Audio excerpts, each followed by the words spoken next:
Good morning students. आप सभी ने अपना सोशल का 9 चैप्टर पढ़ा था, तो आज हम उसका थोड़ा रिवीजन कर लें। उसके बाद उसके क्वेश्चन आंसर और एक्सरसाइज शुरू करते हैं। तो 9 चैप्टर में आपके चैप्टर का नाम क्या था? भारत देश। भारत के दक्षिण में स्थित विशाल समुद्र का नाम हिंद महासागर है। भारत के दक्षिण में जो विशाल समुद्र है उसका नाम क्या है? हिंद महासागर। आपने भारत देश के बारे में पढ़ा था, क्योंकि भारत का पहले नाम क्या था? आर्यवर्त था। और इसका भारत नाम किससे पड़ा? राजा दुष्यंत और शकुंतला के पुत्र भरत के नाम पर भारत देश का नाम क्या पड़ा? भारत पड़ा। और इसकी लंबाई कितनी है? 3200 किलोमीटर और इसकी चौड़ाई 3000 किलोमीटर है। भारत एशिया महाद्वीप के दक्षिणी भाग में स्थित है। कौन से महाद्वीप में है? एशिया महाद्वीप में। पाकिस्तान, चीन, नेपाल, भूटान, बांग्लादेश, म्यांमार और श्रीलंका भारत के पड़ोसी देश हैं। तो भारत के आसपास कौन कौन से देश हैं? पाकिस्तान, चीन, नेपाल, भूटान, बांग्लादेश, म्यांमार और श्रीलंका। हमारे देश का धरातल व जलवायु एक समान नहीं है। हमारे देश का धरातल भी और जलवायु भी दोनों ही एक समान नहीं है। मतलब कहीं पर धरातल ऊंचा नीचा है, कहीं मैदानी भाग है, कहीं मरुस्थल है, कहीं पहाड़ है, तो कहीं पर ऊंचे ऊंचे पहाड़ पर्वत हैं। तो इस तरीके से, और जलवायु भी हमारे देश की सब जगह एक सी नहीं है। कहीं बहुत गर्म रहता है तो कहीं ठंडा रहता है। हमारे देश के धरातल को 5 प्राकृतिक क्षेत्रों में बांटा गया है। 5 प्राकृतिक क्षेत्र हैं देश के धरातल के। हिमालय का पर्वतीय भाग, उत्तर का मैदानी भाग और भारत का मरुस्थलीय भाग, दक्षिण का पठार और समुद्र तटीय मैदान व द्वीप समूह। तो इस तरीके से भारत के 5 भागों में बांटा गया है भारत को धरातल के हिसाब से। चलिए एक्सरसाइज शुरू करते हैं। पहली एक्सरसाइज, जनसंख्या के आधार भारत का विश्व में स्थान है। जनसंख्या के आधार पर भारत का विश्व में कौन सा स्थान है? पहला, दूसरा या 7वां? तो जनसंख्या के आधार पर भारत का विश्व में दूसरा स्थान है। पहले स्थान पर चीन है और दूसरे स्थान पर भारत है। भारत का क्षेत्रफल वर्ग किलोमीटर है। कितने वर्ग किलोमीटर है? 32 लाख वर्ग किलोमीटर। 30, 31 या 32 पूछा है ना इन्होंने, तो कितना है? 32 लाख वर्ग किलोमीटर। दक्षिणी अंतिम बिंदु है। दक्षिणी अंतिम बिंदु क्या है? तो आपको हमने पिछली वीडियो में बताया था ना कि दक्षिणी छोर पर अंतिम बिंदु में क्या है? इंदिरा पॉइंट। इंदिरा पॉइंट। उत्तर से लेकर दक्षिण तक भारत की लंबाई है। उत्तर से लेकर दक्षिण तक भारत की कितनी लंबाई है? 3000 किलोमीटर, 3200 किलोमीटर या 3100 किलोमीटर।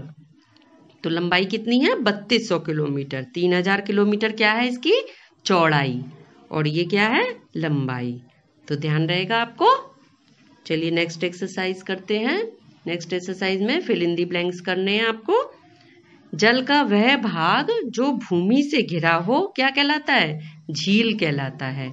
जल का वह भाग जो चारों ओर से भूमि से घिरा हो उसे हम क्या कहते हैं? झील कहते हैं। भारत के दक्षिण में श्रीलंका देश, और तो दक्षिण की साइड में श्रीलंका देश है, और क्या है? हिंद महासागर है। भारत में 28 राज्य व 9 केंद्र शासित प्रदेश हैं। कितने राज्य हैं? 28 राज्य हैं और 9 केंद्र शासित प्रदेश हैं। अंडमान निकोबार द्वीप समूह बंगाल की खाड़ी में स्थित है। अंडमान निकोबार द्वीप समूह कहाँ पर पड़ता है? बंगाल की खाड़ी में। अब ये राइट रॉन्ग समझ लीजिए। क्षेत्रफल की दृष्टि से भारत का विश्व में 7वां स्थान है। क्षेत्रफल के हिसाब से अगर हम कंपेयर करें तो भारत का विश्व में 7वां स्थान है।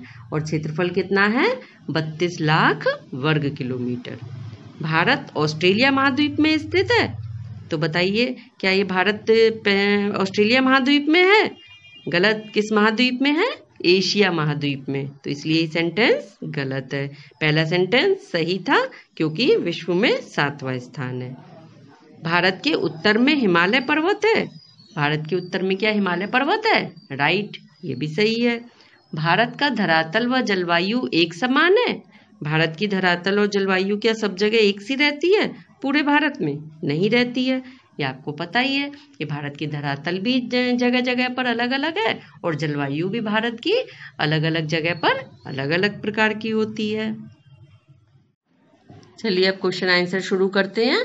हमारे देश को पहले किस नाम से पुकारा जाता था? किसके नाम पर इसका नाम भारत पड़ा? तो हमारे देश को पहले किस नाम से पुकारते थे और किसके नाम पर भारत पड़ा?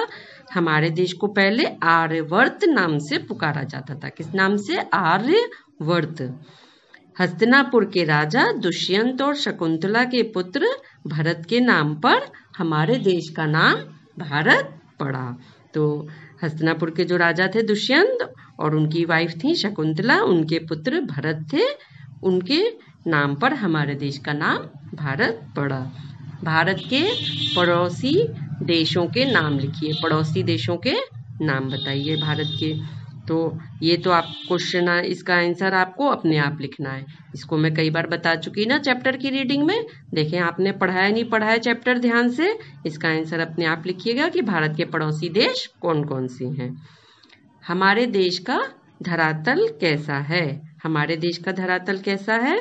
हमारे देश के धरातल में विविधता है। यहाँ कहीं पहाड़ तो कहीं गहरी गहरी घाटियाँ हैं, तो कहीं मैदान है और कहीं मरुस्थल है। तो हमारे देश में आप जानते हैं ना कि कहीं कहीं तो पहाड़ी क्षेत्र हैं। हिमाचल की साइड आप जाएंगे तो वहाँ पहाड़ हैं, गहरी गहरी घाटियाँ भी हैं, और कहीं मैदान है। राजस्थान की तरफ कैसा रहता है? मरुस्थल होता है। तो हर जगह का धरातल अलग अलग तरह का है। नेक्स्ट क्वेश्चन, हमारे देश की जलवायु कैसी है? हमारे देश की जलवायु कैसी है? हमारे देश की जलवायु में भी विविधता है। जलवायु भी हमारे देश की अलग अलग जगह की अलग अलग तरह की है। कुछ भागों में बहुत गर्मी पड़ती है तो कहीं वर्ष भर बर्फ जमी रहती है।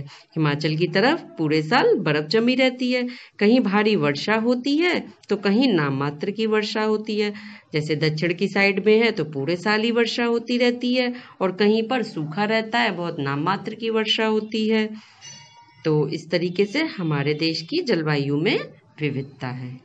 तो ये सारे क्वेश्चन आंसर्स और एक्सरसाइज आप कॉपी पर करेंगे, पर इस चीज़ का ध्यान रखिए आप सभी कि इन सभी क्वेश्चन आंसर और एक्सरसाइज को अच्छे से समझ के लर्न करके किया करिए। ये नहीं है कि आपने सिर्फ इसमें लिखे हुए देखे वीडियो में और आपने देख के उतार लिया, इससे कोई फ़ायदा नहीं होगा। हम आपको लिख के समझा रहे हैं, पर आप इनको पहले समझ लिया करिए और लर्न कर लिया करिए, उसके बाद ही किया करिए। चैप्टर को अच्छी तरह से समझना बहुत ज़रूरी है। ओके।